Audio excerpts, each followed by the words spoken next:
The cleansing ceremony had drawn every wolf in the Crescent Valley pack to the lunar temple, their bodies pressed together in the marble courtyard like petals in a dying bouquet.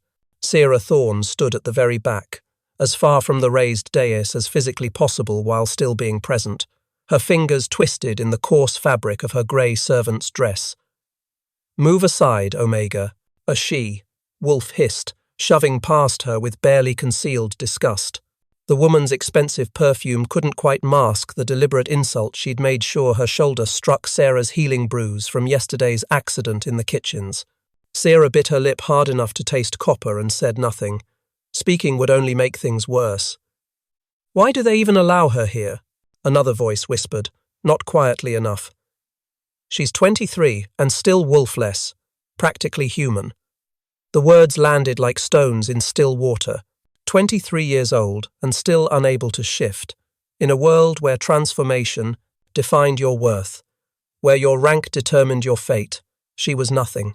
On the dais, High Priestess Kenna raised her arms, and silence fell like a blade. "Tonight, we honor the moon goddess with purification. Each wolf will approach the sacred moonstone and receive her blessing." The moonstone sat in its ancient cradle at the center of the dais, a sphere of milky white crystal the size of a human skull, its surface dull and lifeless in the torchlight. Sarah had seen it countless times during her years serving in the temple. It never reacted to Omega wolves. One by one, wolves approached. Betas received a soft white glow. Gammas earned a pale blue shimmer. When Alpha Cain Drexler, her pack's leader and the man who'd rejected her bond request 2 weeks ago, placed his hand on the stone, it blazed brilliant gold. The crowd erupted in approving howls. "Omegas," Priestess Kenna called, her voice flat with disinterest. Sarah's stomach clenched. She hadn't expected to be called at all. But, as the other Omegas shuffled forward, she had no choice but to follow. They formed a pathetic line. Most touched the stone quickly, eager to end their humiliation when nothing happened. The moonstone remained cold beneath their fingers. Sarah was last. She climbed the dais steps with her head down, feeling hundreds of eyes boring into her back. When she reached the moonstone, she paused, staring at its lifeless surface. "Just touch it and leave," she told herself. But as she lifted her hand, something strange happened. A tingling sensation raced up her arm, like lightning trapped beneath her skin. "Hurry up!" someone called from the crowd. Laughter rippled through the courtyard. Sarah pressed her palm flat against the moonstone's surface. The world exploded into radiant light. Brilliance erupted from the stone, so intense that wolves cried out and shielded their eyes. This wasn't the soft glow of beta acknowledgement or even the golden blaze of alpha recognition. This was something ancient, wild, and absolutely impossible. Luminous flames raced up Sarah's arm and across her body, wrapping her in ribbons of liquid moonlight. She gasped as power flooded through her, filling every empty space inside her that had ached with worthlessness. The moonstone blazed beneath her palm, so bright it turned night into day. And then, like a thread being pulled taut across impossible distance, Sarah felt something else. Someone else. A presence so powerful it stole her breath consciousness, vast and overwhelming, reaching back toward her across hundreds of miles. Shock, recognition, desperate, aching need. Mine, that presence roared through her mind, the word echoing in a voice deeper than thunder. Pain exploded through Sarah's chest, not her pain, but his. She felt him falling, felt him hit the ground, felt his heart stutter as the bond snapped into place with the force of destiny denied too long. The Alpha King, Kael Vorstin, ruler of all wolf packs in the Northern Territories, and she'd just become his fated mate. The silver light died. Sarah collapsed on the dais, her hand still on the now dormant moonstone. In the sudden darkness, she heard Priestess Kenna's voice, shaking with awe or terror. "Impossible. The moonstone hasn't blazed like this in 300 years. Not since the last—" The priestess cut herself off, but Sarah already knew. "Not since the last true lunar. The legendary mates of Alpha Kings, born once in a dozen generations. And Sarah, the wolfless Omega who'd been rejected and scorned her entire life, had just been marked as one. In the shocked silence, she heard Cain's voice, low and venomous. "Seize her. This is dark magic. She's deceived the goddess herself." Hands grabbed her arms, yanking her away from the stone. As guards dragged her toward the temple dungeons, Sarah caught one last glimpse of the Moonstone. Deep within its milky surface, light still pulsed like a heartbeat, like a bond that would not be denied. The dungeon cell smelled of old stone and despair. Sarah sat on the narrow bench, arms wrapped around her knees, trying to make sense of what had happened. The silver light, the impossible connection, the feeling of someone powerful dropping to his knees miles away, gasping her name though he'd never heard it. "Mate," her soul whispered. "Our mate." But that was impossible. Omegas didn't have fated mates, and they certainly didn't bond with Alpha Kings through ancient temple stones.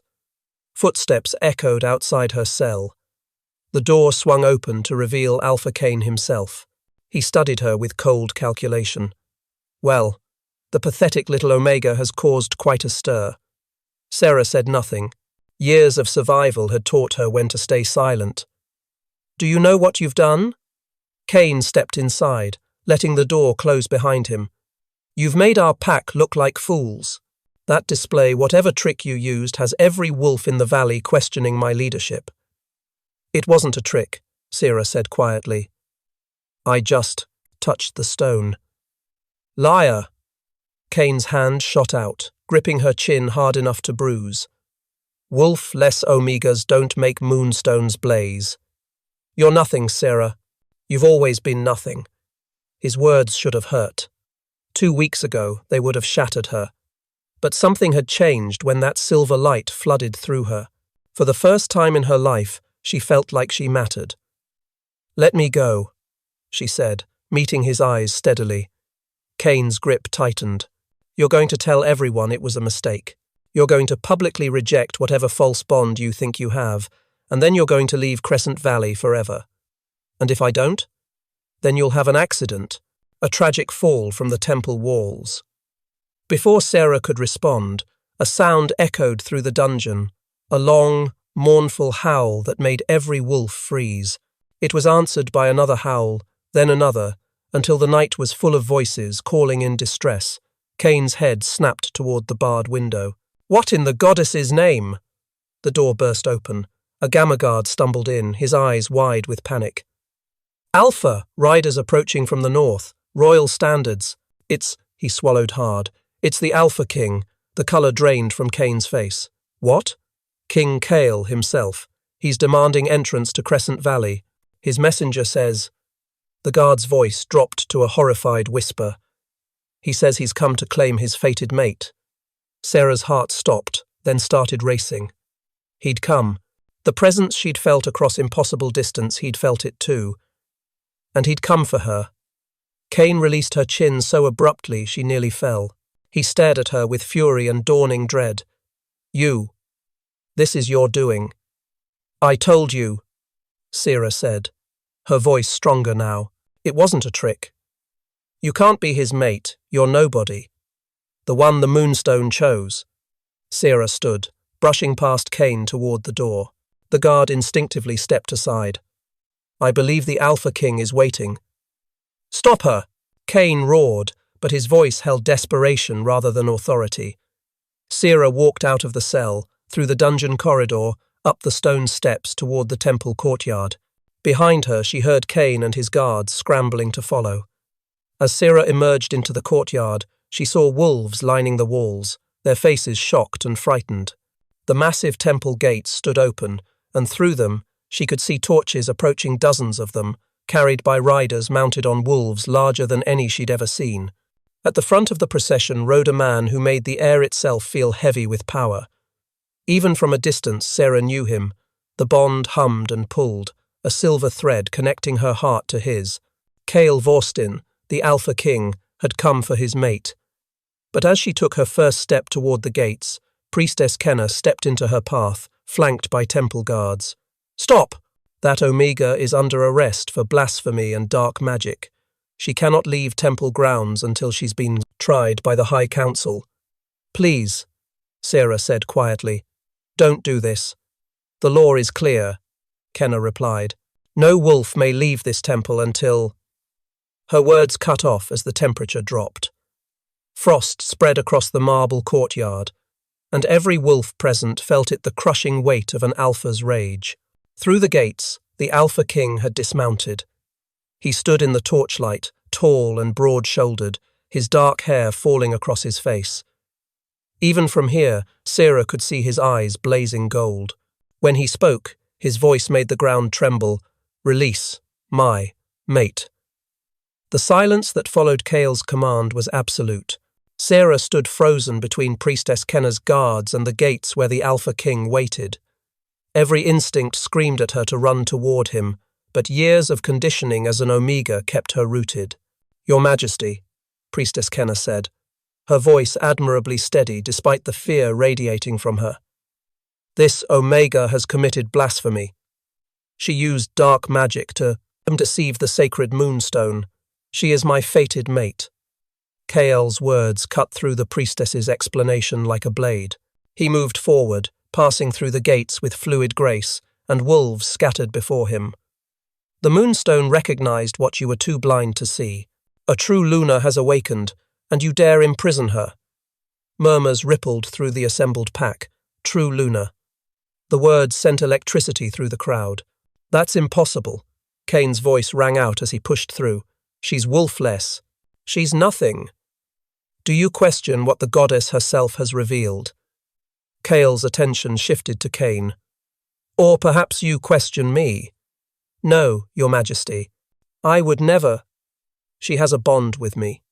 Kael's eyes found Sarah's across the courtyard, and the world narrowed to just the two of them. I felt her awaken. I felt the Moonstone's recognition. I felt our souls connect across 200 miles, and it brought me to my knees. Sarah's breath caught. He'd felt it too, the impossible pull, the recognition that bypassed logic. Show me your neck, Kael said, his voice gentler now but no less commanding. Sarah's hand moved automatically to her throat. She didn't understand until she saw his eyes fixed on the left side of her neck, the spot where a mate's claiming mark would appear. There's no mark, Kane said triumphantly. You see, yet? Kael crossed the remaining distance in 3 long strides. Temple guards stumbled backward. There's no mark yet because the bond hasn't been completed, but it will be.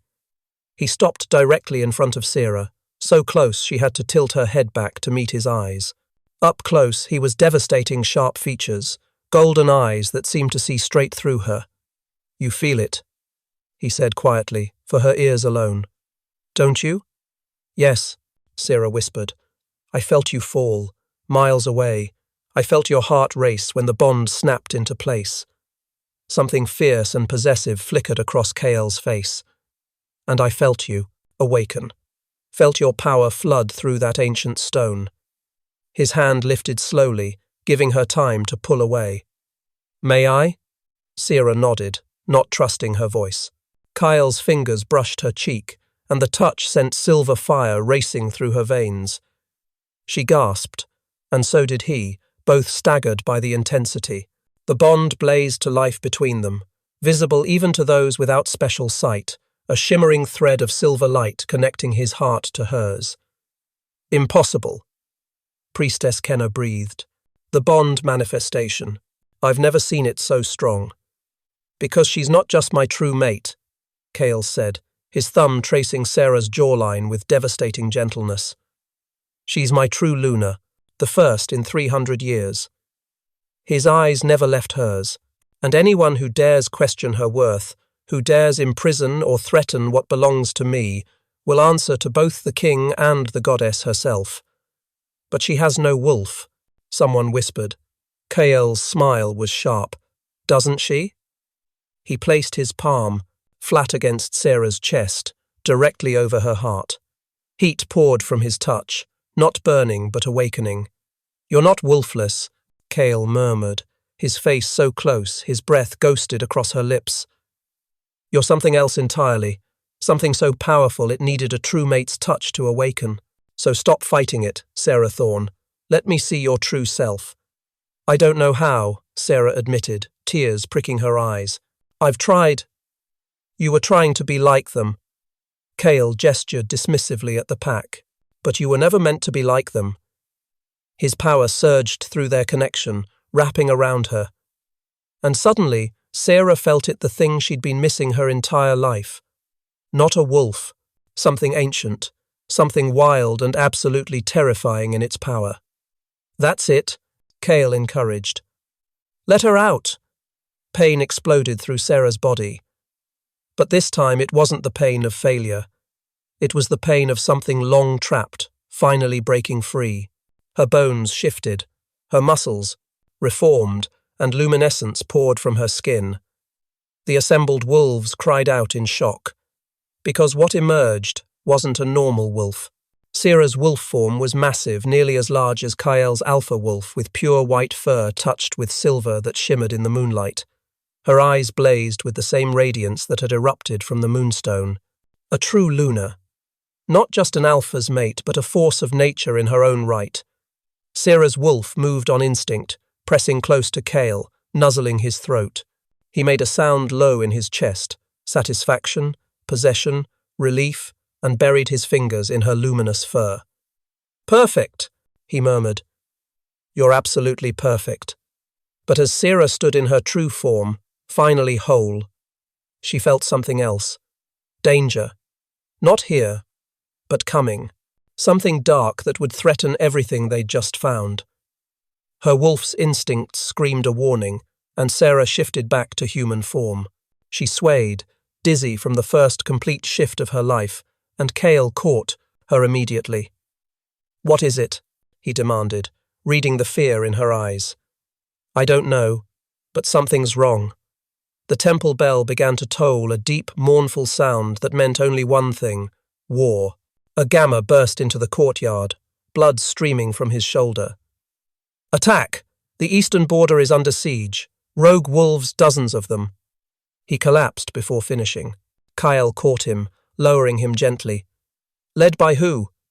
The gamma's eyes found Sarah's face, and horror filled his expression. "They're chanting her name, the true Luna's name, like they've been waiting for her to awaken." Sarah's blood turned to ice. The rogues knew about her. How, unless someone had known all along, someone who'd been waiting for this moment? Cale rose, his expression cold and deadly. "Take my mate to the royal chambers. Surround her with every warrior we have." "No," Sarah said. The lunar power thrumming through her veins gave her courage she'd never possessed. "I'm not hiding while wolves die, defending me." "You just shifted for the first time," Cale said. "You don't know how to fight. Then teach me." Sarah stepped forward. "You said I was your true Luna. That means I stand beside you, not cowering behind guards." Their eyes locked, two wills clashing. Finally, Cale's lips curved in something like pride. "You stay with me at all times. You follow my commands without question. And if I tell you to run, you run. Agreed?" "Agreed." "Good." He turned to his warriors. "Prepare for battle. We ride for the eastern border in 5 minutes. My brother commands the eastern forces send word we're coming. And someone get the true Luna proper armor." As chaos erupted around them, Cale pulled Sarah close one more time. His lips brushed her temple, his voice low and fierce. "I just found you. I'll burn the world before I let anyone take you from me." Sarah pressed her palm over his heart, feeling it beat in rhythm with her own. "Then we burn it together." But as she spoke, a chill ran down her spine. Something dark and hungry was watching them. Something that had been waiting in the shadows for a true Luna to awaken. And now that she had, it was coming to claim her. The ride to the eastern border took less than an hour. Sarah clung to Kyle's back as his massive black wolf raced through the forest, surrounded by dozens of royal guards in their wolf forms. The armor they'd given her was lightweight but strong leather reinforced with silver thread. "Are you frightened?" Cale's voice echoed through their bond. "Terrified," Sarah admitted, "but not of the rogues. Of failing. Sarah, you shifted into a true lunar wolf on your first try. Trust yourself." The forest opened into a clearing, and Sarah's breath caught at the carnage. Dozens of wolves battled Crescent Valley defenders against rogues that fought with terrifying efficiency. And they were winning. "Protect the Luna," Kale commanded as he shifted mid-leap, landing in human form, with a sword already in hand. His warriors formed a circle around Sarah. "I said I wouldn't hide," Sarah protested, but her guards didn't move. Through the chaos, Sarah watched Kale fight. He moved like poetry written in violence. Where he passed, rogues fell. But there were so many, and more kept coming. Then she saw her. A woman emerged from the shadows, tall and regal, with silver-streaked hair and eyes that glowed with unnatural purple light. She wore robes covered in symbols that made Sarah's skin crawl. "There she is," the woman called out. "The newborn Luna. How precious." Every rogue stopped fighting at her words. They pulled back and turned towards Sarah with hungry, hollow eyes. "Who are you?" Kale demanded, placing himself between the woman and Sarah. "I am Vesper Nightshade," the woman replied with a mocking bow, "and I've been waiting 23 years for your mate to awaken, Your Majesty." Sarah's blood ran cold. 23 years, her entire life. "Impossible," Kale said. "True Lunas are born at random. The goddess chooses. The goddess can be influenced." Vesper's smile was cruel.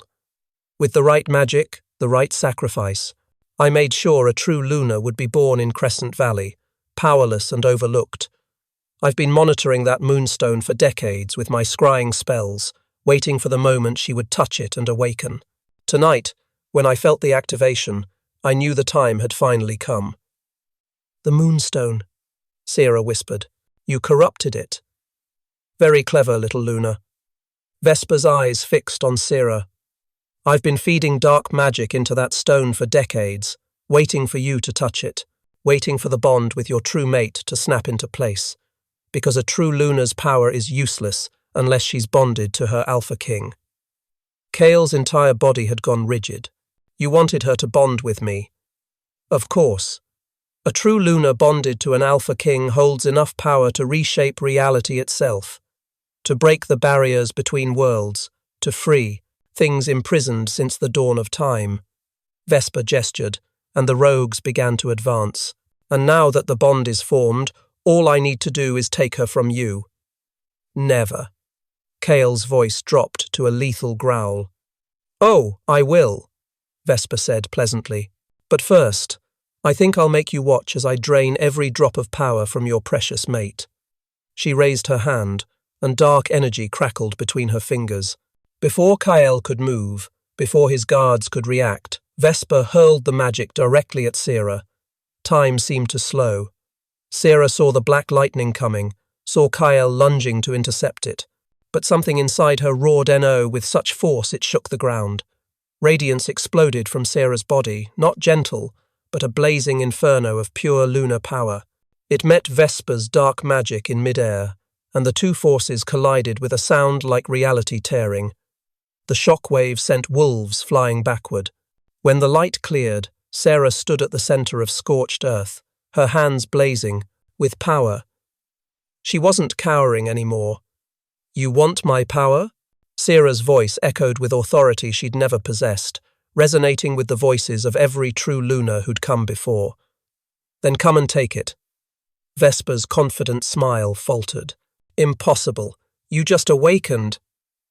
"You were right about one thing," Sarah interrupted.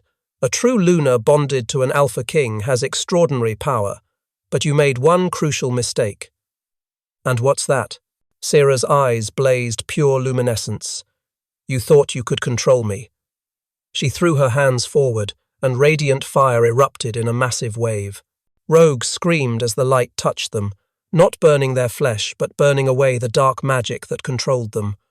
One by one, they collapsed, freed from whatever corruption had bound them. Vesper shrieked in fury and retaliated with dark energy so powerful it cracked the earth. Sarah raised a shield of silver light, but the impact drove her to her knees.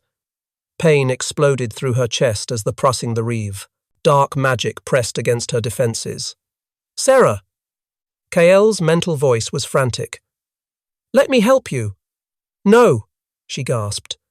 She wants us both. But KL was already moving. He shifted mid-run, his massive wolf form covering the distance in seconds. He hit Vesper from the side with enough force to send her flying, breaking her concentration. The pressure on Sarah's shield vanished. She collapsed forward, gasping. "Foolish Alpha," Vesper snarled, rising to her feet. Blood trickled from her lip, but her eyes blazed with triumph. "I wanted you both, but I'll settle for one." She gestured sharply, and symbols carved into the ground began to glow with sickly purple light. Sarah recognized them too late, a binding circle, prepared in advance. Kale's wolf form froze mid-step, held by invisible chains. "No!" Sarah screamed, running toward him. "One true mate will do," Vesper said, already chanting in a language that hurt to hear. "Once I drain your king's life force, you'll be so broken it will be easy to take your power." Darkness poured from Vesper's hands, wrapping around Kale's frozen form.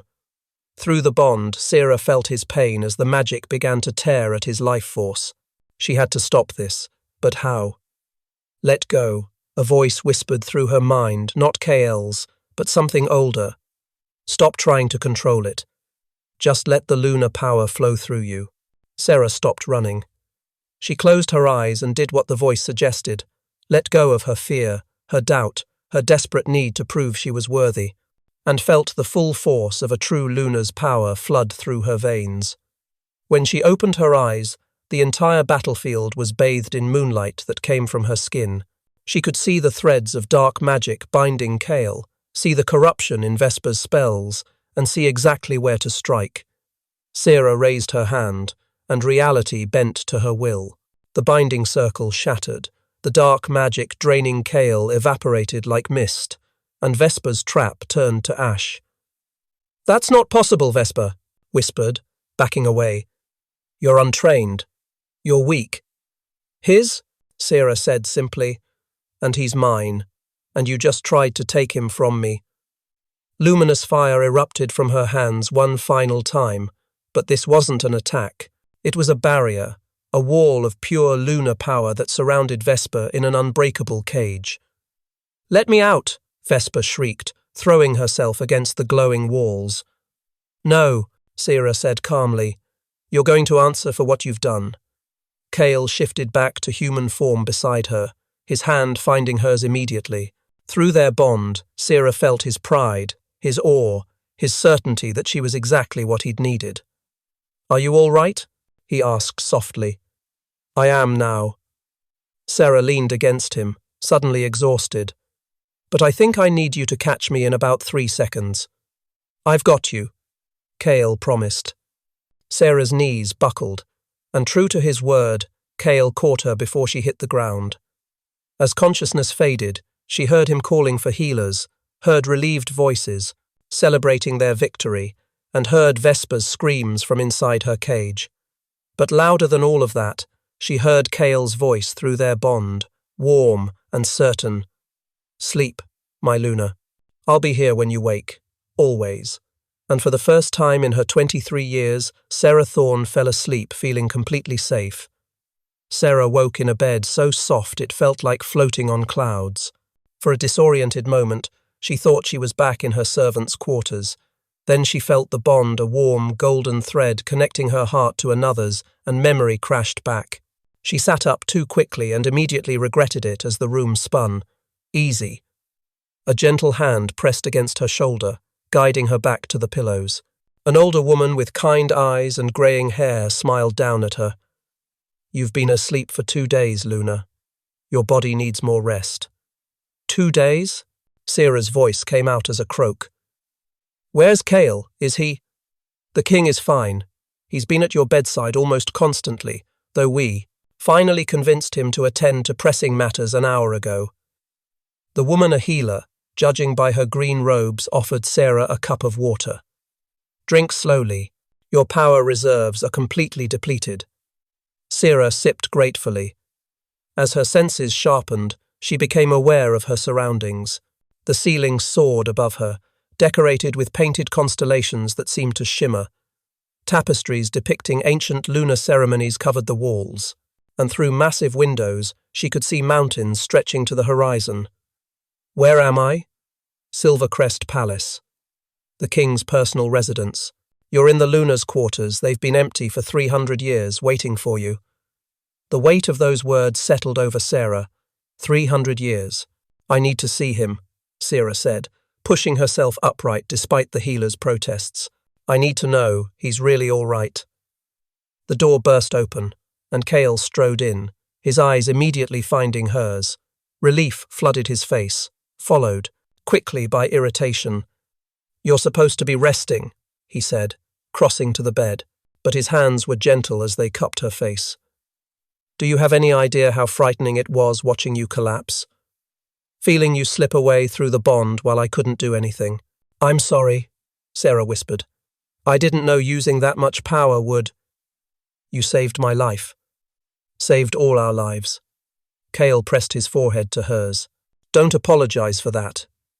Ever." The healer cleared her throat diplomatically. "I'll give you two some privacy, but Luna, you need to eat within the hour." After she left, Sarah and Cale simply held each other, neither speaking, both reassuring themselves through touch and bond that the other was real and safe. Finally, Sarah pulled back enough to study his face. "What happened while I was unconscious?" Vesper. Imprisoned in the deepest cells beneath the palace, contained by wards woven by our best magic users. Kyle's expression darkened. "When you lost consciousness, your cage began to fade, but Thessaly and I were able to reinforce it long enough to transport her here. She's been trying to reach you through dreams, but I've been blocking her. She can't reach you while I'm near." A chill ran down Sarah's spine. "She tried to get into my dreams?" "Multiple times. She's desperate, Sarah. Whatever her plan was, capturing you is essential to it.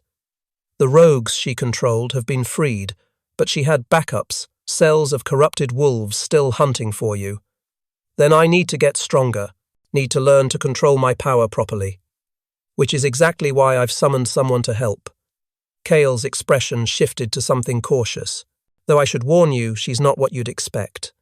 A knock sounded at the door. At Cale's command, it opened to reveal a woman who made Sarah's breath catch. She was ancient, her skin weathered, her white hair hanging in intricate braids past her waist. But her eyes blazed with radiance identical to Sarah's lunar power. "So," the woman said, her voice surprisingly strong, "the goddess finally blessed us with another true Luna. And from the mess I felt 2 days ago, an extremely powerful but completely untrained one." "Sarah," Cale said carefully, "this is Thessaly Moonwhisper.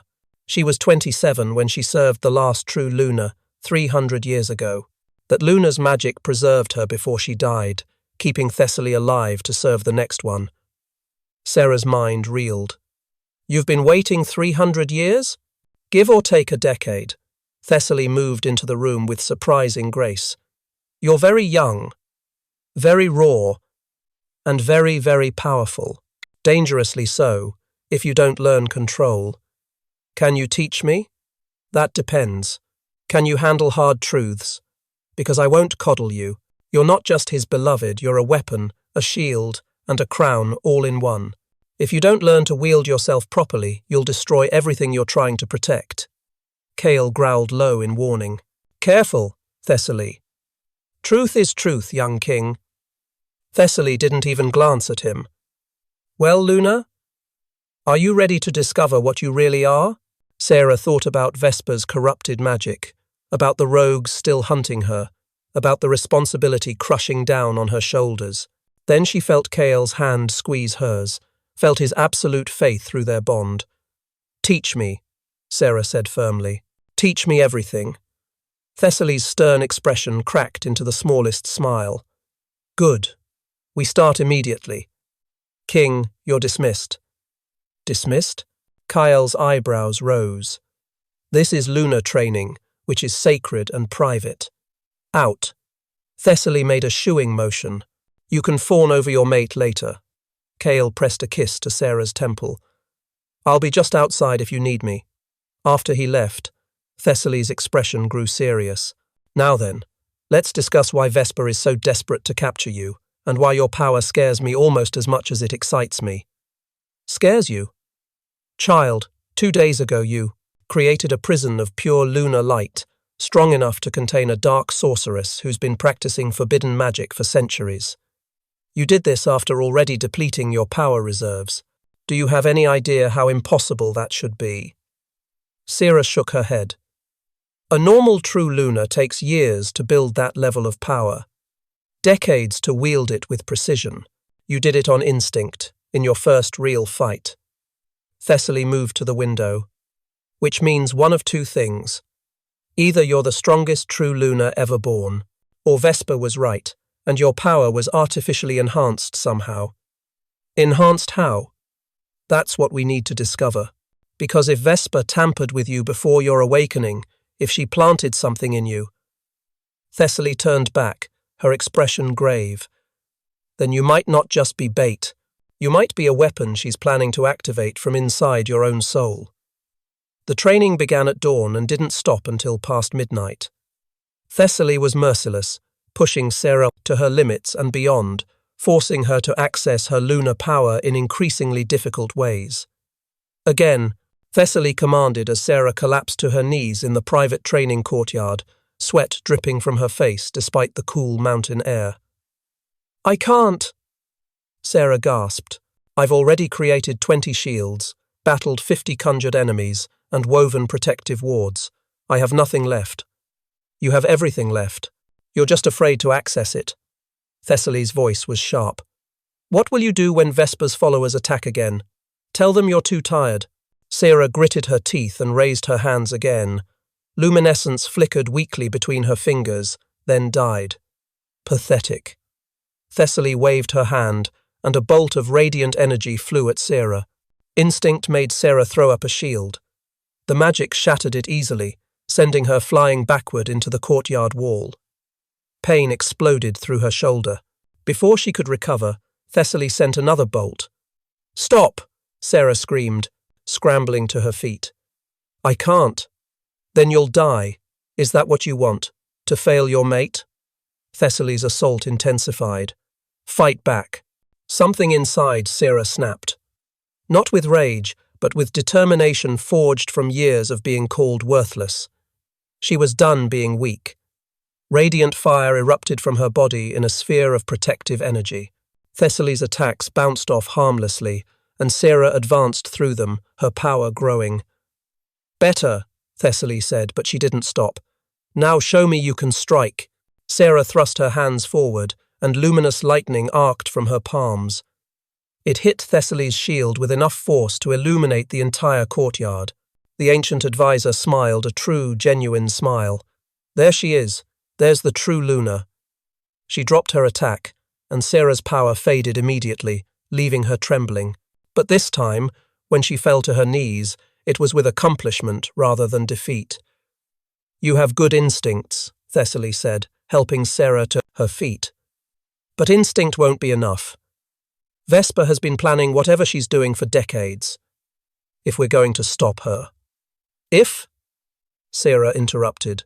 You mean when? Thessaly's expression grew troubled. Sarah, there's something you need to understand about true Lunas. Our power comes from the bond with our mates, yes, but it also comes from the moon herself. We're channels for her divine energy. The ancient Lunas used this power to seal away dark beings beyond the veil, the barrier between our world and realms of darkness, which means we can be corrupted, a new voice said from the courtyard entrance. Both women turned to find a man leaning against the archway, tall and lean, with copper hair and eyes that shifted between green and gold.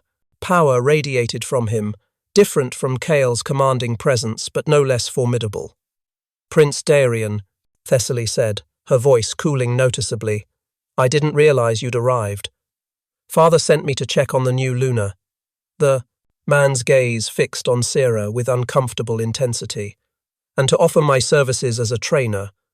After all, Thessaly, you can teach her to wield lunar magic, but you can't teach her to fight. Not really. She doesn't need to fight. She has warriors for that. Does she? Because from what I heard, She had to save herself and the king during that battle. Seems like she could use some combat training. Darian approached Sarah with predatory grace. I'm Kale's younger brother, by the way.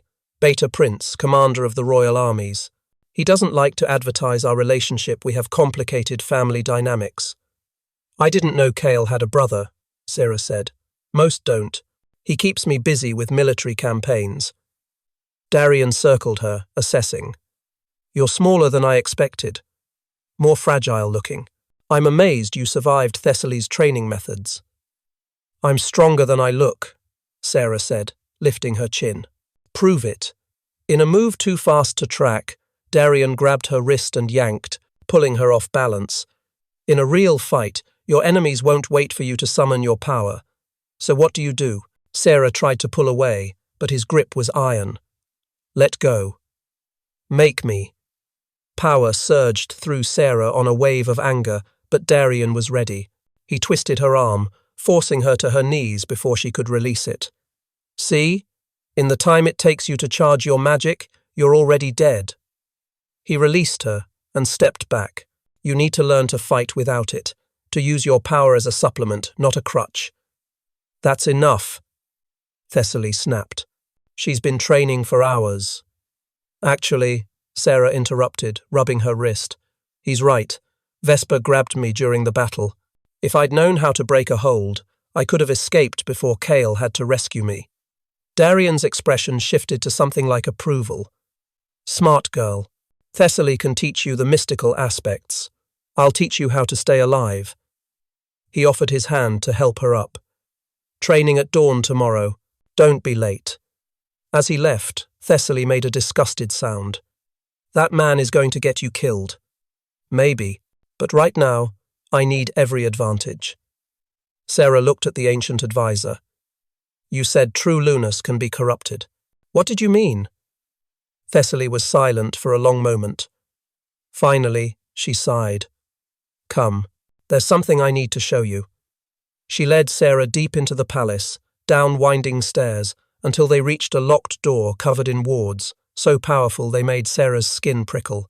Beyond this door are the palace archives specifically, the forbidden section. Thessaly placed her hand on the door, and the wards parted. What I'm about to show you can never leave this room. Not even your mate can know. Do you understand? Sarah hesitated. Keeping secrets from Kale felt wrong, but something in Thessaly's expression made her nod.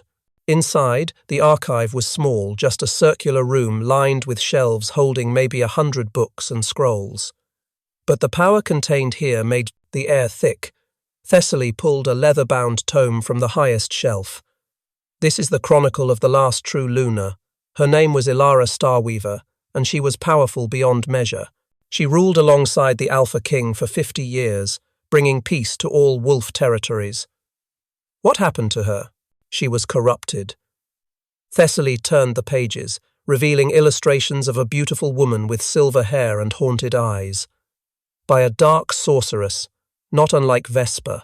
The sorceress couldn't defeat Ilara in direct combat, so she poisoned her slowly planted seeds of doubt, whispered lies, fed her corrupted magic disguised as enhancement. The sorceress wanted to use Ilara's power to breach the veil and free the dark beings imprisoned there. Sarah's stomach dropped. And Ilara didn't realize. Not until too late. The corruption grew inside her for years, hidden beneath her natural lunar power by the time we discovered it. Thessaly's voice cracked.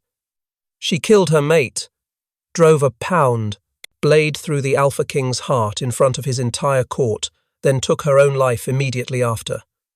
Horror flooded through Sarah. Why are you telling me this? Because Vesper didn't just try to capture you 2 days ago. She's been watching you, influencing you, possibly since birth. Thessaly met her eyes. And I need to examine you thoroughly to determine if she's already planted corruption inside you. And if she has, then we remove it before it destroys you and everyone you love. The ancient advisor's hand began to glow with radiance. This will hurt. I need to look into your very soul, examine every thread of power. If there's anything foreign, I'll find it. Do it, Sarah said, steeling herself. Thessaly pressed her glowing palm to Sarah's chest, and agony ripped through her. It felt like being torn apart from the inside. Images flashed through her mind, her childhood in Crescent Valley, the years of rejection and scorn, the moment she touched the Moonstone, her first transformation, the battle. But underneath it all, woven through her memories like poison through veins, Sarah saw something else. Dark threads, tiny, nearly invisible, but absolutely there. They wrapped around her lunar power, feeding on it, growing stronger. Vesper's corruption, already inside her. No, Sarah whispered, tears streaming down her face. No, please, I'm sorry, Thessaly said, and she sounded like she truly meant it. She pulled her hand back, and the vision ended. Sarah collapsed to the floor, sobbing. How long? She managed to ask. How long before I become like Elara? Before I hurt Kael? I don't know. Weeks maybe, months if we're lucky. The corruption is still young, still weak, but it's growing, Sarah. Every time you use your power, it grows stronger. Then I won't use my power. That won't work. The corruption feeds on lunar energy. Yours, the moon's, it doesn't matter. As long as you're bonded to your mate, as long as you're a true lunar, it will keep growing. Thessaly helped her sit up. There's only one way to stop it. Sarah looked up at her with desperate hope. How? We have to find Vesper's anchor, the object or spell she used to plant the corruption. If we destroy that, the corruption in you will die too. And if we can't find it? Thessaly's silence was answer enough. Sarah would become a murderer, would destroy everything she loved, just like Elara had done 3 centuries ago, unless they found a way to stop it first. Sarah didn't tell Kael about the corruption. She knew she should, but every time she opened her mouth to confess, she remembered Thessaly's warning. If he knows, he'll either lock you away or refuse to leave your side even when the corruption makes you dangerous. Either way, you'll both die. So she smiled when he held her, accepted his kisses and returned them, trained with both Thessaly and Darian until her body screamed. And at night, when Kael slept beside her in the massive Lunar's bed, she lay awake, feeling the dark threads inside her pulse and grow. It had been a week since Thessaly's revelation. 7 days of desperate searching through archives, questioning imprisoned rogues, trying to figure out what Vesper had used as her anchor. 7 days of failure, and Sarah could feel the corruption getting stronger. It started small intrusive thoughts that weren't quite hers. Wouldn't it be easier if everyone just left you alone? Wouldn't Kael be safer without you? She could push them away at first, but each day they grew louder, more convincing. You're distracted, Darian observed during their morning combat training. He'd just thrown her to the mat for the 5th time. What's wrong? Nothing. Sarah climbed to her feet. Again. No. Darian crossed his arms. Something's eating at you. You've been off all week, slower, weaker, less focused. If this were a real fight, you'd be dead 3 times over. Then I need to train harder. You need to tell someone what's wrong. He moved closer. I know you and that ancient fossil are keeping secrets. I've seen you disappearing into the archives, so either you trust me enough to help, or I go to my brother and tell him his mate is hiding something dangerous. Sarah's power flared instinctively, a warning. Luminescence crackled around her hands. Darian didn't even flinch. See? That right there. The old Sarah would never threaten someone with her power. You're changing, Luna, and not for the better. The truth of his words hit her like ice water. She was changing. The corruption was already affecting her. I'm corrupted, she whispered, the admission tearing out of her. Vesper planted something in me before I even awakened. Thessaly found it, but we can't remove it without finding the anchor, the spell or object Vesper used to plant it. And we're running out of time. Darian's expression shifted through surprise, horror, and finally grim determination. Does Kael know? No, and he can't. If he finds out, he'll tear apart the world trying to save you, even if it destroys you both. Yes, I know, my brother. Darian began to pace. An anchor. Vesper would need something connected to you from before your awakening, something she had access to for years. But I was nobody, Sarah protested.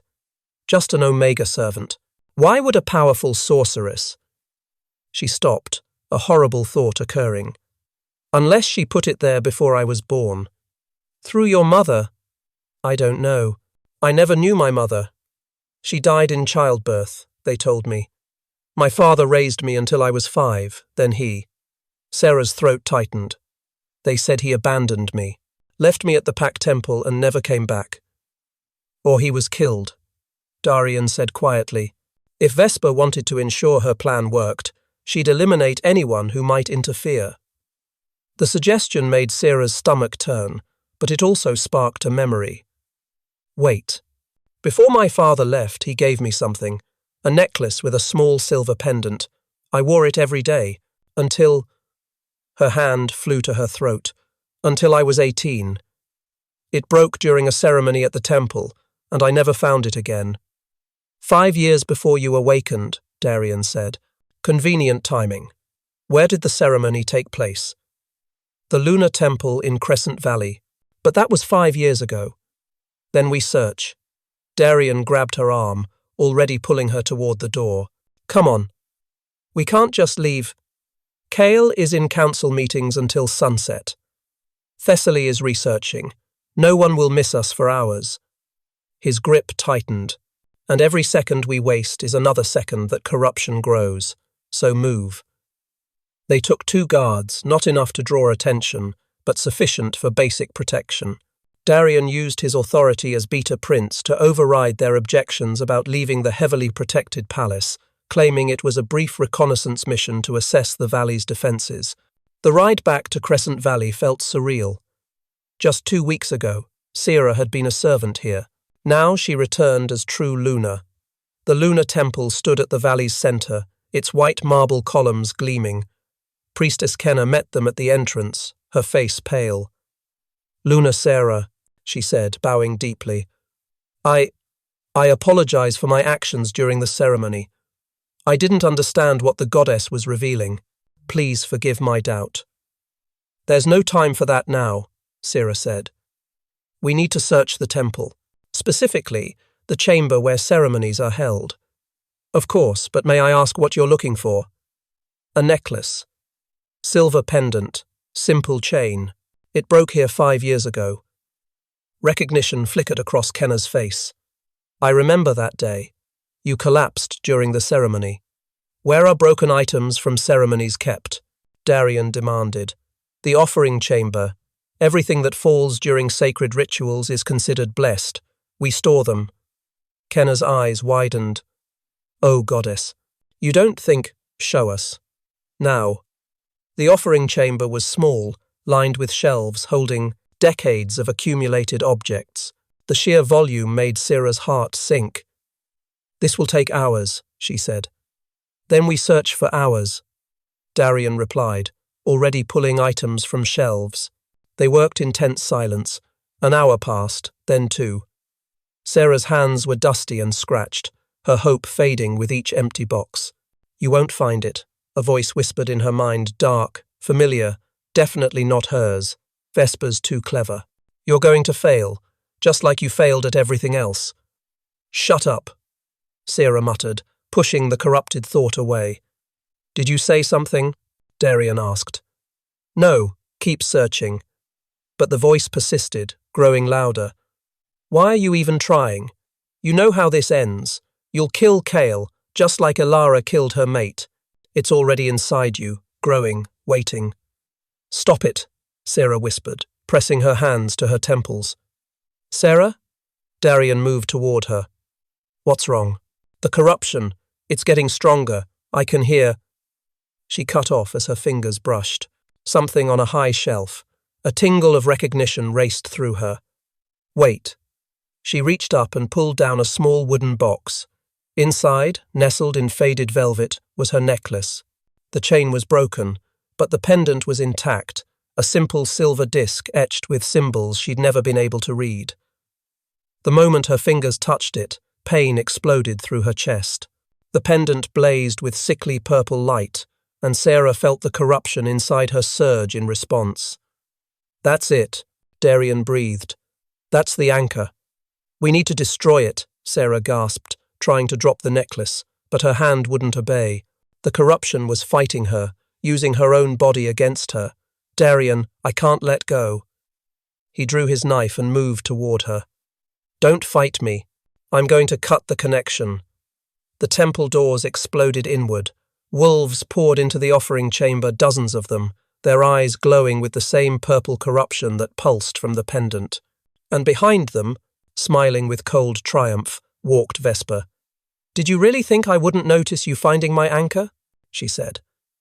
"I've been waiting for this moment, little Luna. Waiting for you to lead me right to it." "Run!" Darian shouted at the guards, putting himself between Sarah and the sorceress. "Get her out of here." But Sarah couldn't move. The pendant was burning into her palm now, the corruption spreading through her like wildfire. She felt it reaching for her lunar power, felt it wrapping around her bond with Kale. Through the bond, she felt Kale jolt to awareness, felt his panic as he realized she was in danger. He was coming, she could sense him racing across the territory. No, she tried to send. "Stay away. It's a trap." But he couldn't hear her. The corruption was blocking their connection. Vesper raised her hand, and purple lightning arced toward Darian. He dove aside, barely avoiding it, but the attack had been a distraction. Another bolt hit Sarah directly in the chest, and she screamed as agony tore through her. "Finally," Vesper breathed. "Finally, you're mine." The corruption exploded inside Sarah, consuming her lunar light, her will, her very sense of self. She felt it taking control, felt her body moving without her permission, felt her power turning dark and twisted. When she opened her eyes again, they blazed purple instead of luminescent, and the last thing Sarah saw before the corruption took her completely was Kale bursting through the temple doors, his face stricken with horror as he saw what she'd become. Kale stared at his mate at the creature wearing her face and felt his heart shatter. Sarah stood in the center of the offering chamber, purple energy crackling around her like a storm. Her eyes, once radiant and warm, now blazed with Vesper's corrupted magic. The necklace was fused to her palm. "Sarah," he said, his voice breaking on her name. "Fight it. I know you're still in there." The corrupted Luna tilted her head, studying him with an expression that was almost curious. When she spoke, it was Sarah's voice layered with something darker. "Your mate is gone, Alpha King. There's only me now." She raised her hand, and purple lightning arced toward him. Kale shifted mid-dodge, his massive black wolf form barely avoiding the strike. The energy hit the wall behind him, and ancient marble exploded into dust. "Sarah, please," Darian shouted from behind a pillar. "You have to fight the corruption." "Why would I fight it?" The corrupted Sarah's laugh was wrong, discordant. "This power feels glorious. For 23 years I was weak, helpless. Now I'm strong. Now everyone will kneel." Kale shifted back to human form, his hands raised in surrender. "If you're really gone, if Vesper has won, then kill me now, because I won't fight you. I won't raise a hand against my mate." Something flickered across Sarah's face, pain, confusion, a desperate internal struggle. The purple light wavered. "Kyle, run." It was Sarah's real voice, breaking through for just a moment. "I can't hold her off much longer. Please." The corruption slammed back into control, and Sarah screamed. Purple energy exploded from her body in a shockwave that threw everyone backward. Kale hit the far wall hard enough to crack stone. Through their bond, twisted and corrupted as it was, he felt her agony. She was still there, still fighting, trapped inside her own body, while Vesper's magic puppeted her. "Impressive resistance," Vesper said, stepping over rubble. "Most hosts are completely consumed within minutes." "But then, you're not most hosts, are you?" She approached the struggling Sarah, reaching out to stroke her cheek. "You're exactly what I've spent decades creating. A true Luna powerful enough to channel the magic I need." "For what?" Kale demanded, forcing himself to his feet. "What are you trying to do?" "Break the veil, of course." Vesper smiled at his confusion. Did you think the mortal realm was all that exists? There are other worlds, Alpha King. Dark worlds where beings of immense power were imprisoned eons ago by the first true Lunas. And with a corrupted true Luna under my control, I can tear down those prisons and set them free. Horror flooded through Kale. You'll destroy everything. Those beings will reward me with immortality and power beyond imagination. Vesper's hand moved to the pendant fused to Sera's palm. The anchor is complete. The corruption is absolute. In minutes, the transformation will be irreversible. No, Kale said, but it came out as a plea. Through the bond, he felt Sera's consciousness fading, drowning in darkness. He had minutes, maybe seconds, before he lost her forever. Sera, he sent desperately through their corrupted connection. Come back to me. Please. I can't. Her mental voice was barely a whisper. Too strong. KL, you have to kill me. Before I hurt you. Before I help her destroy the world. Never. Kale's response was absolute. We end this together or not at all. Then we both die, Sera sent back, and he felt her resignation. I love you. I'm sorry I wasn't strong enough. Something in those words ignited a fury in KL unlike anything he'd ever felt. Sera thought she was weak. After everything she'd survived, everything she'd overcome? No, he said aloud. You are not weak. You have never been weak. He strode forward, ignoring Vesper's threats, ignoring the corrupted magic crackling around Sera. He stopped directly in front of her, close enough to touch. You were rejected and scorned your entire life, Kale said. You had no wolf, no status, and no power, and you still chose kindness over bitterness, still chose to help instead of hurt. You survived everything they threw at you with your soul intact. Kale, move, Darian shouted. She's charging another attack. Then let her strike me down, Kale said calmly, because I'm not leaving without my mate. He reached up slowly and cupped Sera's face in his. Hands. The corrupted magic burned his palms, sent agony racing up his arms, but he didn't let go. When you touched the Moonstone, you didn't just awaken your power, he continued. You awakened hope in every wolf who'd been told they were worthless. You proved that the goddess doesn't choose her Lunas based on rank, but on the strength of their heart. Tears began to stream from Sera's corrupted eyes, clear, not purple. The real Sera, fighting to break through. And when Vesper attacked us, when she tried to drain my life, you didn't just save me, Kale said. You showed everyone what a true Luna really is. Not just power, but courage. Not just magic, but love. Stop! Vesper snarled, moving toward them. Stop talking to her. But Kale ignored the sorceress.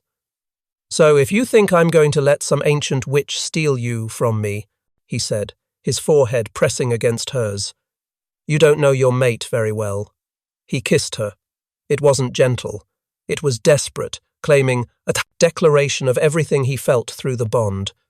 And in that kiss he poured every ounce of his alpha power, his love, and his absolute refusal to let her go. The effect was immediate.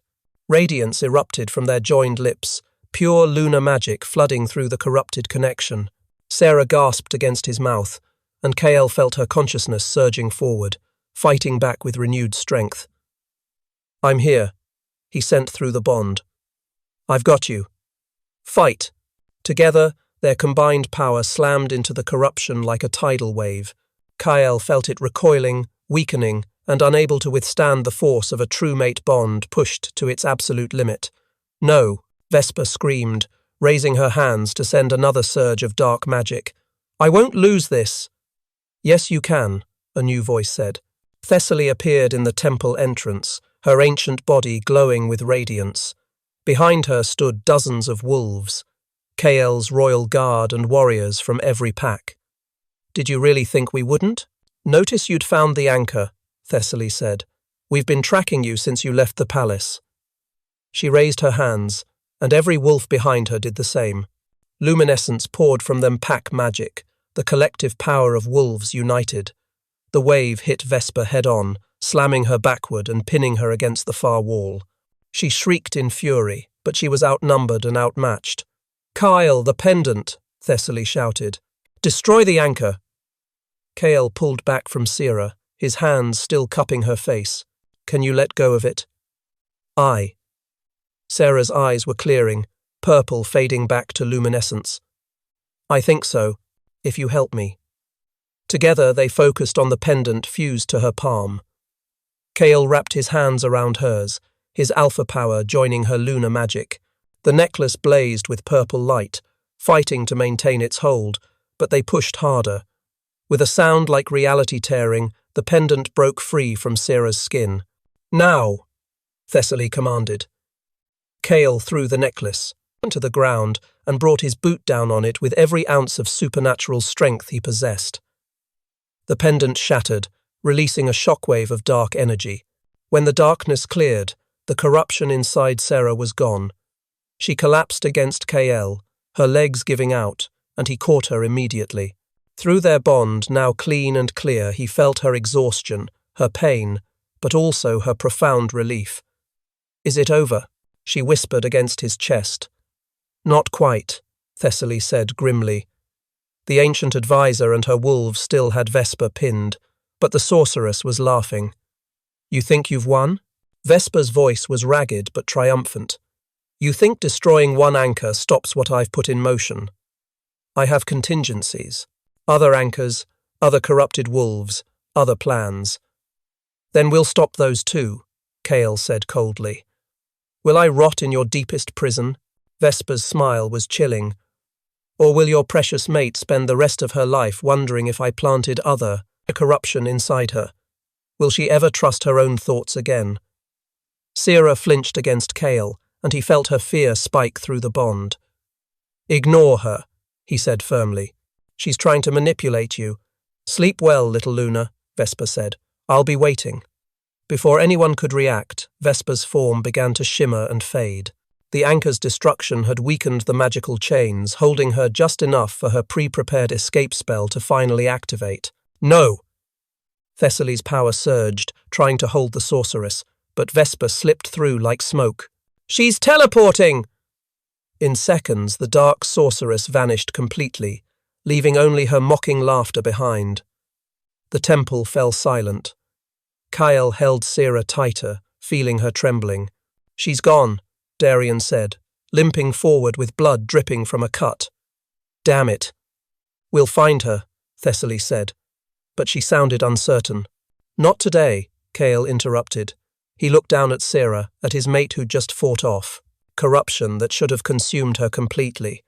"Today we go home. Tomorrow we plan. But right now, my mate needs rest." No one argued. The royal guard formed a protective circle as they left the temple, and Sarah didn't let go of Kale's hand the entire journey back to Silvercrest Palace. But as they rode through the mountain pass, as the palace came into view, Sarah couldn't shake Vesper's final words. "Will you ever be able to trust your own thoughts again?" She looked up at Kale, at the man who'd risked everything to save her, and made a silent vow. Whatever Vesper had planned, whatever corruption might still lurk in shadows, she would face it. Not alone, but with her mate beside her. Because that's what true mates did. They faced the darkness together. 3 months later, Sarah stood on the palace balcony, watching the sun set over the mountains. Behind her, she could hear celebration wolves from every territory gathered to honor the Luna who'd survived corruption. "There you are."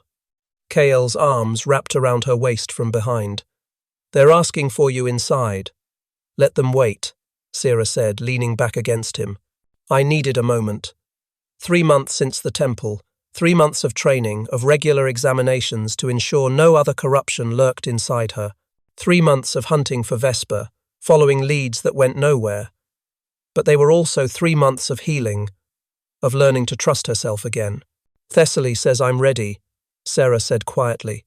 "Ready for the full bonding ceremony." She felt Kyle tense with hope. "Are you sure?" "I'm sure." She turned in his arms. "Vesper wanted to use our bond as a weapon. I want to prove it's our strength instead." Kale's kiss was gentle, reverent, and full of promise. "Then let's give them a ceremony they'll never forget." The full bonding took place under the full moon in the palace's sacred grove, witnessed by hundreds of wolves. When Sarah and Kael completed the ancient rites, when their marks blazed on each other's necks, the very ground seemed to sing with the power of their union. And far away, in a hidden chamber, Vesper felt that power through her scrying mirror and smiled. "Well done, little Luna," she whispered. "Grow strong, become powerful, because when I return, I'll need you at your absolute peak to break the veil." But back in the palace, as Sarah danced with her mate under the stars, surrounded by wolves who called her Luna with genuine love, she felt nothing but peace. Whatever came next, they would face it together. She had her mate, her pack, her power, and nothing would take that away from her again. Thank you so much for listening to this story. I hope you enjoyed Sarah and Kael's journey from rejection to redemption, from weakness to power, from isolation to belonging. If you'd like to listen on the go, all my stories are also available on Spotify under Lily's Romance Library. You'll find the link in the description below. A big thank you to everyone who's following. Your support truly means the world to me. Until next time, may you always find your true mate and never be afraid to embrace your power.